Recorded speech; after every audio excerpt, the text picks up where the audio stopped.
Last video में मैंने बताया था कि strings are kind of array which denote sequence of character and each character has a index and indexing starts from zero. तो उसी concept को हम आज यूज करने वाले हैं और हम सीखने वाले हैं slicing of strings. So hey everyone, this is Arya Dubey and I welcome you all in this new video lecture of series Python for beginners. So let's quickly begin this video. तो अब जल्दी से ओपन कर लेते हैं अपना IDLE और यहाँ पे मेरे पास एक स्ट्रिंग है हेलो वर्ल्ड नाम की, जिसे मैंने स्टोर करवाया हुआ है ए नाम के वेरिएबल में। तो अब मैं चाहती हूँ कि मेरे पास सिर्फ LLO प्रिंट होकर आए। तो इसके लिए मैं क्या करूँगी, सबसे पहले मैंने प्रिंट लिखा और फिर वेरिएबल का नाम ए लिखा और फिर मैंने बिग ब्रैकेट्स लगाए। क्यों? क्योंकि हमने पिछले लेक्चर में ही देखा था कि इंडेक्सेस की वैल्यू को हम बिग ब्रैकेट्स में लिखते हैं। अब एल की पोजीशन या फिर एल का इंडेक्स क्या है, हमें पहले वो देखना होगा। तो यहाँ से काउंटिंग शुरू करेंगे 0 1 2। एल की पोजीशन या फिर इंडेक्स है 2, तो मैंने यहाँ पे 2 लिखा। फिर हम लोग लगाएंगे कोलन। अब ओ किस पोजीशन में? ओ ना फोर्थ पोजीशन में। लेकिन पाइथन में क्या होता है, जो रेंज होती है लास्ट वाली उसे हम एक्सक्लूड कर देते हैं। इसलिए अगर मुझे फोर्थ इंडेक्स तक की वैल्यू चाहिए तो मुझे उसे एक बढ़ाकर 5 लिखना होगा। तो ओ फोर्थ इंडेक्स पे, इसलिए मैंने लिखा यहाँ पे 5। और अब मैं इसे प्रिंट करवा के दिखाती हूँ। F5 से हम इसे रन करेंगे तो अब देखो LLO प्रिंट हो गया। और इसी चीज़ को हम कहते हैं slicing of string. Slicing of string basically होता ये है कि जब हम एक बड़ी सी स्ट्रिंग में से कोई एक पार्ट को स्लाइस कर देते हैं और स्लाइस करके प्रिंट करवा देते हैं या फिर उसे एक वेरिएबल में स्टोर करवा देते हैं, बस वही चीज़ है स्लाइसिंग ऑफ स्ट्रिंग। अगर वेरिएबल में स्टोर करवाना है तो मैं यहाँ पे प्रिंट को हटा देती हूँ और यहाँ पे मैंने b लिख दिया, b इक्वल्स टू दिस।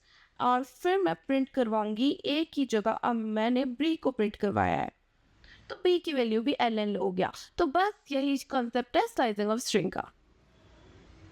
तो अब अगर मुझे स्टार्टिंग का पार्ट एज इट इज चाहिए और लास्ट का पार्ट स्लाइस करना है, लाइक मुझे इस स्ट्रिंग में सिर्फ हेलो चाहिए, तो इसके लिए मैं एक चीज़ ये कर सकती हूँ कि मैं ट्रेडिशनली 0 से स्टार्ट कर सकती हूँ और कोलन लगा के मैंने 5 लिखा, तो इसने मुझे प्रिंट करके दे दिया जस्ट हेलो। और मैं दूसरी चीज़ ये भी कर सकती हूँ कि 0 को हटा सकती हूँ, सिर्फ कोलन और लास्ट का इंडेक्स 5 इतना लिख सकती हूँ। इसे भी अगर मैं रन करूँगी तो ये भी मुझे प्रिंट करवा कर देगा हेलो।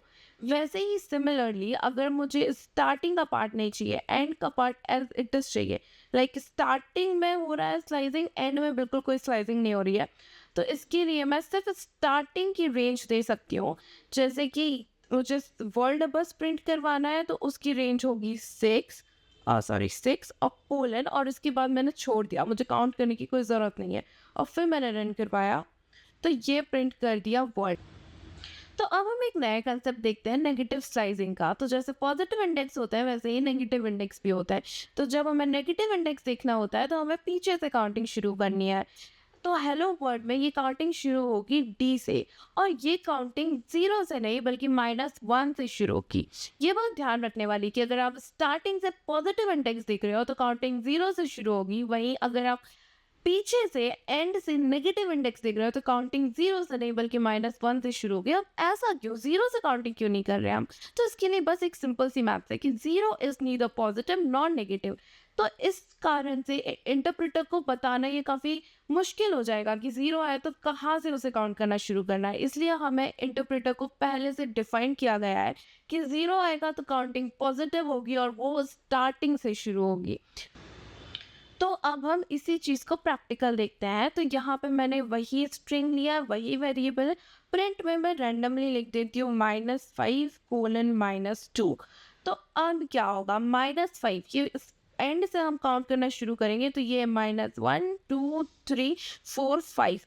तो ये -5 वाला जो है उसे प्रिंट करवाएगा, तो को प्रिंट कर, और फिर हम देखेंगे -2 पोजीशन में क्या है। तो 1 2 -2 पोजीशन में n है, पर हमने पिछले बार ही देखा था कि जो लास्ट की रेंज होती है वो एक्सक्लूड कर दी जाती है। तो ये -2 पोजीशन में जो है उसके पहले तक रन होगा।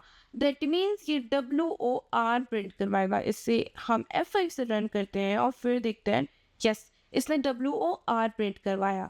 तो बस यही है नेगेटिव स्लाइसिंग का कंसेप्ट। अब अगर मैं इसे एक चीज़ करके देखती हूँ -2 और यहाँ पे -5, तो अब क्या होगा, इसने कुछ भी प्रिंट नहीं करवाया क्योंकि ये गलत हो गया ना। -2 जो है वो बड़ा है, -5 जो है वो छोटा है।